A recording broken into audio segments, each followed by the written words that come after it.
I know the GoPro won't do this justice here, but sailing up through the Shetland Islands, I'm heading to a place called Yell Sound, is quite interesting. You navigate between rocks, some of them that are well marked with lighthouses and buoys, and some of them that aren't marked at all. So you really have to stay quite alert to what you're doing. Great fun, but not a place to get any sleep either. Enjoying Sandbister in Shetland Islands.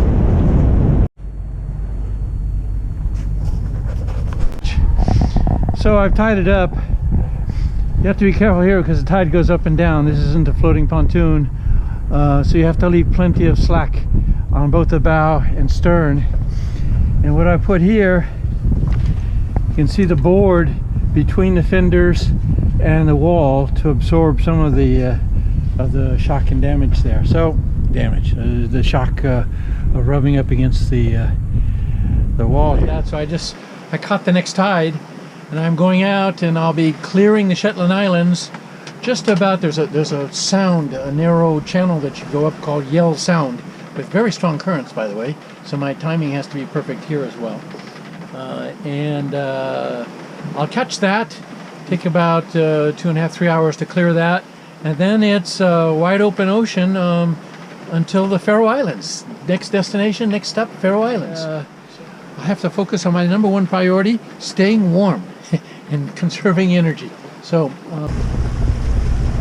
well, I am living every solo sailor's nightmare. I lost my autopilot. It just would not work. And with those very strong currents, I could not turn around. So I went through the night. I'll show you what this is. You see over here, this is nice and stable. It looks nice and stable, a course over ground, okay? And the GPS is working. But in the standby mode, this heading fluctuates plus or minus 50 or 60 degrees. Standby. It goes from 270 to 300, and if you engage the autopilot, boom, it leaves. So how did I get through the night? Well, I stayed up for about 3/4 of the night, and I just couldn't do it anymore. I dropped the main, and since I was kind of on a broad reach, just with the Genoa, I played with it, and the Genoa actually held the course, which was good. So held the course that I wanted with everything disconnected.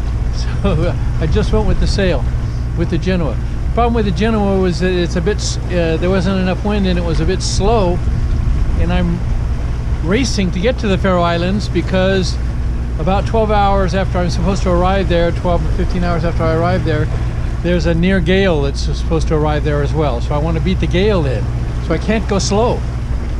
That's why you may hear the motor is on now even. So that allowed me to get a little bit of sleep last night. I just left it on cruise with the Genoa, and I tell you, I'm completely knackered now. And this morning, to pick up a little more speed, I put the mainsail back up. It has a deep reef in it, just trying to keep them balanced. I tried 3 or 4 methods. I tried just blocking the rudder. You know, I have a lock here. I tried to lock the helm, but with the rolly waves and the wind is gusting between 7 and 16 knots. So at 7 knots it's okay, and then suddenly 16 knots it takes off. And with these waves, one wave pushes it like this, and anyway, that didn't work. I tried some bungee cord, I tried tying off the helm. None of those worked. I still got 110 miles to go or so. So, wow, that's another 20 hours.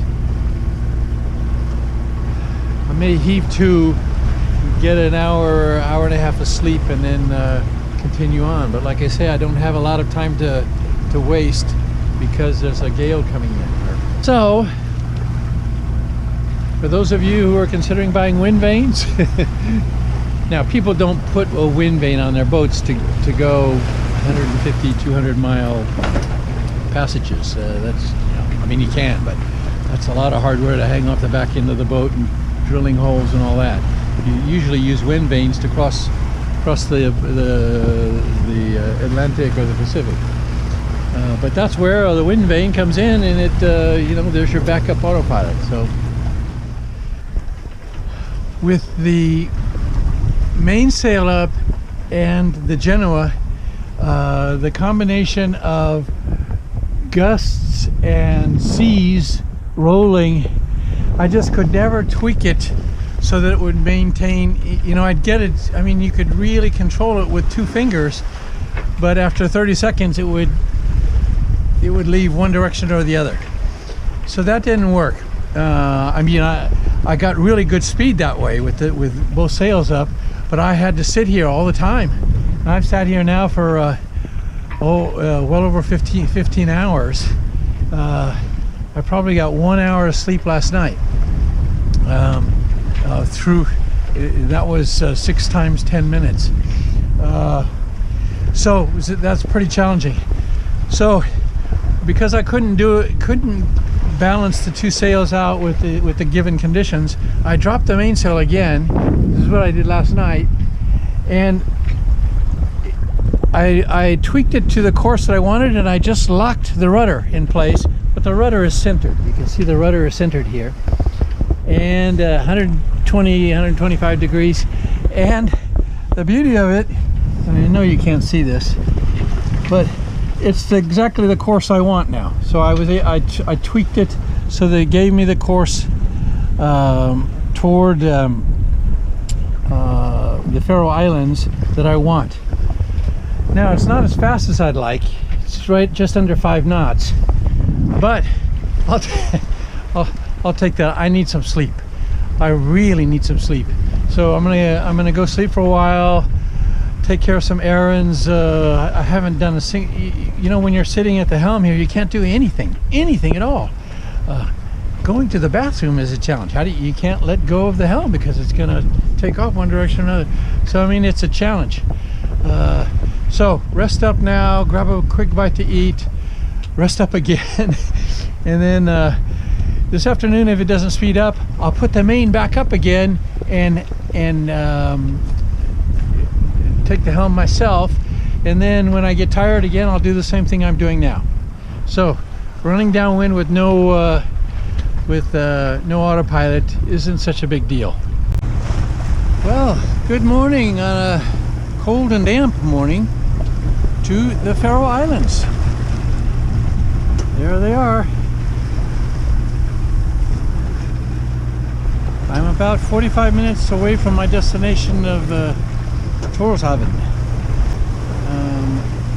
I thought that this crossing was going to be a piece of cake and really enjoyable, because it was 15 to 20 knots quartering tailwind all the way. And in fact, it was just a nightmare because I lost my autopilot, and I had to hand steer a good 80% of even 90% of the time. So it was really tough. I am completely exhausted. So I'm looking forward to getting into port here, tying up, and going to sleep for 2 days. Torshavn in the Faroe Islands.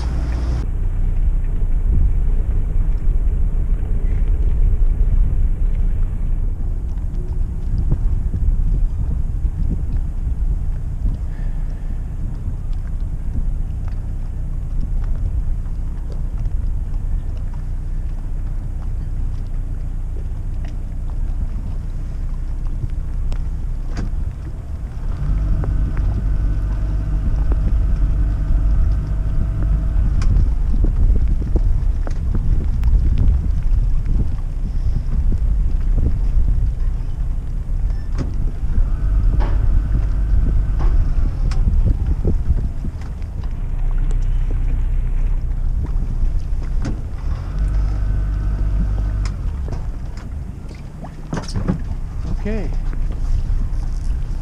the Faroe Islands, I'm here. Hello, just a few more thoughts on losing an autopilot when in blue water operations. It's a serious problem. There's no ifs, ands, or buts about that. But what I didn't want to let happen was for a serious problem to become a severe problem. And if I had hove to and drifted around for a day or so and got well rested and all that, well, then that serious problem would have become a severe problem because there was a gale that was following me in. So I think my objective was keep moving forward. How can you keep moving forward? And I discovered 2 points of sail. When I had both, I was running downwind for much of the time, and then the wind backed on me so that it was a beam. In a almost direct downwind, the Genoa would stabilize. The boat would hands off, just continue on in a straight line. So that was pretty good. So that's one point of sail that you can use. Genoa only. Just 170 degrees, 160 to 180 degrees, the boat will stabilize. That'll keep you moving in the direction you want to. The other point that I discovered that the boat would completely stabilize with just the Genoa out was directly abeam. When the wind was directly on a beam reach, those forces would equalize, and when it would start to fall off, it would then round up, and then vice versa. So when the wind was directly at 90 degrees, so those are two ways to keep moving toward your destination so that you then don't get caught by some severe weather or some other problem coming up from behind you. Now on this passage I didn't get to try or have to use an upwind heading. Now I've practiced that.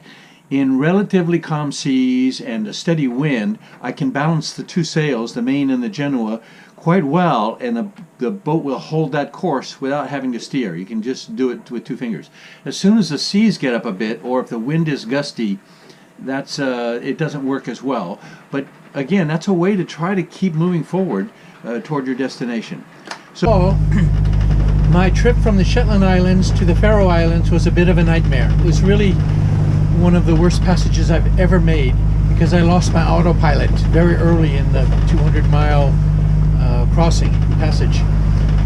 So it was just really difficult. And this, my friends, is the culprit. This is a compass flux gate and a mag compass. It's somewhere mounted on your boat. It's covered in plastic to protect it, and it sits on gimbals so it can move in one direction and not the other, and it sends magnetic information. So if ever you see the indication your autopilot doesn't work and the standby compass, the standby headings, not the standby compass, when you push button and you look at the magnetic heading and it's fluctuating 40 degrees to port and then 60 degrees to starboard and then back again and all, that's what mine was doing. This is the culprit. So this one was somehow or other broken or flawed. The good people at Vikmar in the Faroe Islands, who are marine representatives, sent away, got the replacement part air freight shipped in, and I mounted it, and my autopilot works now. I know my GoPro won't do this justice, but just some of the stunning, absolutely stunning islands that are here in the Faroe. Just fabulous. Incredible views. Hardly any evidence of human intervention. It's just beautiful.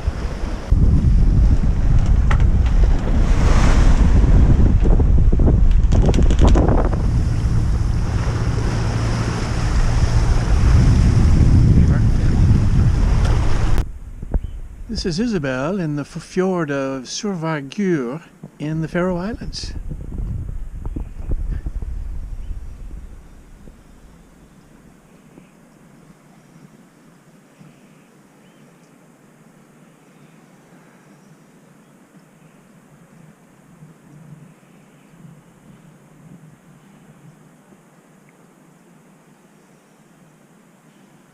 My terrible camera skills can never do justice to the beauty of these Faroe Islands, but there is someone who's really captures the experience well, and that's on a YouTube video called Pandorak, P-A-N-D-O-R-A-K. If you haven't watched it, you must. It's a fabulous sailing story, but also it captures the beauty of these islands. So please watch that. This is Vagur, and in the absence of any instructions, I'm going to tie up there.